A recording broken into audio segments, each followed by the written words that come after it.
Hi friends, welcome to prabha'sTopicz. இன்றைக்கி நம்ம cabbage 65 தான் பார்க்க போகிறோம். அதுக்கு ஒரு பேனில் 3 ஸ்பூன் அளவுக்கு கடலை மாவு எடுத்துருக்குறோம். 2 ஸ்பூன் அளவுக்கு அரிசி மாவு, 2 ஸ்பூன் அளவுக்கு மைதா மாவு எடுத்திருக்கேன். 1 ஸ்பூன் கார்ன்ஃப்ளவர் மாவு எடுத்திருக்கேன். சில்லி, அதாவது மிளகாய் பொடி 2 ஸ்பூன் அளவுக்கு எடுத்திருக்கோம். மஞ்சள் தூள், மிளகுத்தூள், சீரகத்தூள், பெருஞ்சீரகத்தூள், பெருங்காயத்தூள், இஞ்சி பூண்டு தட்டி வச்சது, அப்புறம் வெங்காயம், பெரிய வெங்காயத்தை இந்த மாதிரி நீல வாக்கில் கட் பண்ணதை நசுக்கி போட்டோம். அப்புறம் கேபேஜ் இந்த மாதிரி கொஞ்சம் உப்பு சேர்த்துக்கலாம். நல்லா கலந்து விட்டுட்டு கேபேஜ் கொஞ்சம் கொஞ்சமாக ஆட் பண்ணலாம்.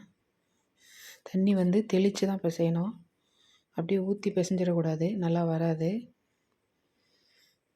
கொஞ்ச நேரம் இதை ஊற வைக்கணும், அப்போ தான் நல்லா வரும்.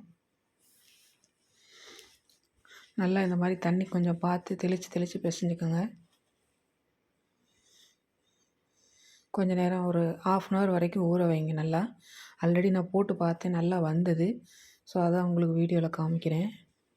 இந்த மாதிரி கையில் கொஞ்சம் கொஞ்சமாக எடுத்து வடை மாதிரி எடுத்து போட்டுக்கலாம். நம்ம காலிஃப்ளவர் 65 பண்ணோம் இல்லையா, அந்த மாதிரி இதையும் பண்ணலாம். எப்பவும் ஒரே மாதிரி இருக்குது, இது கொஞ்சம் டிஃப்ரெண்ட்டாக இருக்கும். முட்டைக்கோஸ் சாப்பிடாதவங்க கூட விரும்பி சாப்பிடுவாங்க. இதில் டேஸ்ட் ரொம்ப நல்லா வந்திருந்தது. ஸோ அதான் உங்களுக்கு வீடியோவில் காமிக்கிறேன். இது கொஞ்சம் நேரம் வேகணும், உடனே எடுத்துடக்கூடாது. அப்புறம் உள்ளே இருக்கிறது வேகாமல் போயிடும். கொஞ்சம் சிம்மில் வச்சு செய்யுங்க.